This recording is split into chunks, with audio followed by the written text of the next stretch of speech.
ನಮಸ್ಕಾರ. ಏಷ್ಯಾನೆಟ್ ಸುವರ್ಣ ನ್ಯೂಸ್ನ ವಿಶೇಷ ಜಾತಕಫಲ ಕಾರ್ಯಕ್ರಮಕ್ಕೆ ಸ್ವಾಗತ. ನಾನು ಅಮೃತಾ ಗೌಡ. ಈ ದಿನದ ಜಾತಕಫಲ ಸಂಚಿಕೆಯಲ್ಲಿ ಸೋಮವಾರದ ಪಂಚಾಂಗದ ವಿಶೇಷತೆ, ನೀವು ಗಳಿಸಿರುವಂತಹ ಸಂದೇಶಗಳಿಗೆ ಉತ್ತರ, ಪರಿಹಾರ, ಹಾಗೆ 12 ರಾಶಿಗಳ ಫಲಾಫಲಗಳನ್ನು ತಿಳಿಸಿಕೊಡ್ತಾ ಹೋಗ್ತೀವಿ. ಮೊದಲಿಗೆ ಪ್ರಾಜ್ಞರಾದಂತಹ ಶ್ರೀಕಂಠ ಶಾಸ್ತ್ರಿಗಳನ್ನ ಕಾರ್ಯಕ್ರಮಕ್ಕೆ ಸ್ವಾಗತಿಸಿಕೊಳ್ಳೋಣ. ಶಾಸ್ತ್ರಿಗಳೇ, ಕಾರ್ಯಕ್ರಮಕ್ಕೆ ಸ್ವಾಗತ ತಮಗೆ. ನಮಸ್ಕಾರ. ಶಾಸ್ತ್ರಿಗಳೇ, ಸೋಮವಾರ ಈ ದಿನ ಪಂಚಾಂಗದ ವಿಶೇಷತೆಯನ್ನು ತಿಳಿಸ್ಕೊಡೋದಾದ್ರೆ? ಶ್ರೀ ಗುರುಭ್ಯೋ ನಮಃ. ಹರಿ ಓಂ. ಮೂರ್ತಿತ್ವೇ ಪರಿಕಲ್ಪಿತ ಶಶಿಭೃತೌ ವರ್ತ್ಮ ಪುನರ್ಜನ್ಮನಾಂ ಆತ್ಮೇತ್ಯಾತ್ಮವಿದಾಂ ಕ್ರತುಶ್ಚಯಜತಾಂ ಭರ್ತ ಅಮರಜ್ಯೋತಿಷಾಂ ಲೋಕಾನಾಂ ಪ್ರಳಯೋದ್ಭವ ಸ್ಥಿತಿ ವಿಭುಶ್ಚಾನೇಕಧಾ ಯಶ್ರಿತೌ ವಾಚನ್ನ ಸದದಾತು ಅನೇಕ ಕಿರಣಃ ತ್ರೈಲೋಕ್ಯ ದೀಪೋ ರವಿಃ. ಸಮಸ್ತ ವೀಕ್ಷಕರಿಗೆ ಶುಭೋದಯ, ಶುಭ ಬೆಳಗು. ಈ ದಿವಸ ಸಂದೇಶಗಳ ಪರಿಶೀಲಿಸುವ ಮುನ್ನ ಈ ದಿವಸದ ಪಂಚಾಂಗವನ್ನು ಗಮನಿಸೋಣ. ಶ್ರೀ ಕ್ರೋಧಿನಾಮ ಸಂವತ್ಸರ, ಉತ್ತರಾಯಣ, ವಸಂತ ಋತು, ವೈಶಾಖ ಮಾಸ, ಕೃಷ್ಣ ಪಕ್ಷವಾಗಿದೆ. ಈ ದಿವಸ ಸೋಮವಾರವಾಗಿರ್ತಕ್ಕಂಥದ್ದು.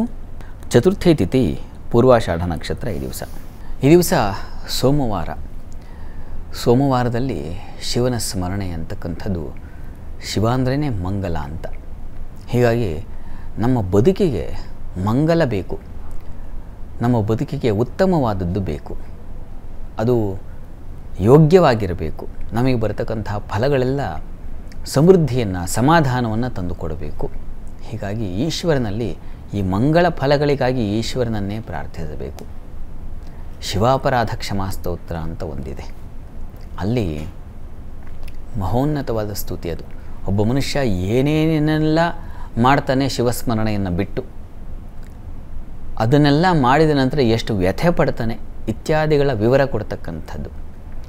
ಅದರಲ್ಲಿ ಕೊನೆಯಲ್ಲಿ ಬರ್ತಾ ಯಾವ ರೀತಿಯಲ್ಲಿ ಆತನ ಉಪಾಸನೆಯನ್ನು, ಆತನ ಪ್ರಾರ್ಥನೆ ಮಾಡಬೇಕು ಅಂತಂದರೆ, ಕರಚರಣ ಕೃತಂ ವಾ ಕಾಯಜಂ ಕರ್ಮಜಂ ವಾ ಶ್ರವಣ ನಯನಜಂ ವಾ ಮಾನಸಂ ವಾ ಅಪರಾಧಂ ಅಂತ ಹೇಳುತ್ತೆ.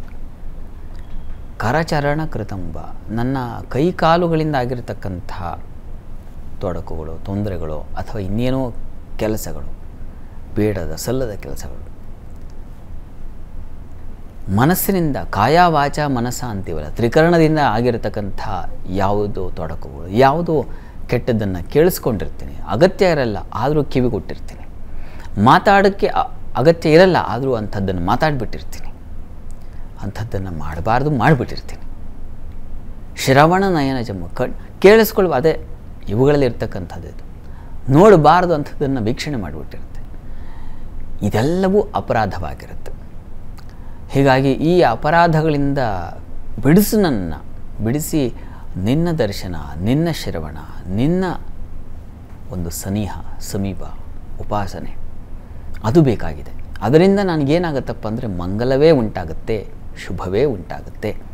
ಶಿವಸ್ಮರಣೆ ಅಂತಕ್ಕಂಥದ್ದು ಮನಸ್ಸಿಗೆ, ದೇಹ, ಮನಸ್ಸು, ಈ ಇಂದ್ರಿಯಗಳಿಗೆ ಒಂದು ಶುಚಿತ್ವವನ್ನು ತಂದುಕೊಡುತ್ತೆ ಪರಶಿವನ ಉಪಾಸನೆಯಿಂದ. ಹೀಗಾಗಿ ಈ ದಿವಸ ತಪ್ಪದೆ ಶಿವಸನ್ನಿಧಾನದ ದರ್ಶನ, ಅಭಿಷೇಕ, ಬಿಲ್ವಾರ್ಚನೆ ಇತ್ಯಾದಿಗಳನ್ನೆಲ್ಲ ತಾವು ಮಾಡೋದರಿಂದ ಶಿವನ ಕೃಪೆ ಉಂಟಾಗುತ್ತೆ. ಶುದ್ಧ ಮನಸ್ಸಿನಿಂದ ಮಾಡಿ, ಒಳ್ಳೆಯದಾಗಲಿ.